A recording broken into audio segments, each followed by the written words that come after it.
પ્રદીપ જીયાણી, મારી દીકરી નિત્યા જે પેશન્ટ હતી, તો વેલંજાથી અમે આવતા હતા અને ગાડી સ્લીપ થઈ જતા એક માથામાં હેમરેજ અને 3 ખોપરીમાં ફ્રેક્ચર થઈ ગયેલા.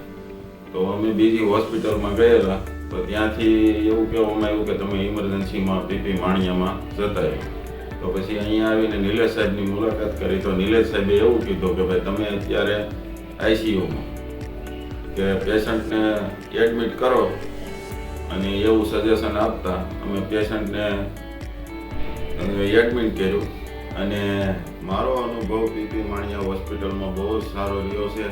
બધા સ્ટાફ પરિવારે બહુ સારી રીતે તકેદારી રાખી અને પેશન્ટને એકદમ રિકવરી અપાવી. ભવિષ્યમાં ક્યારે કોઈને પણ કાંઈ પણ તકલીફ થતી હોય તો પીપી માણિયાની એકવાર અવશ્ય વિઝિટ કરજો.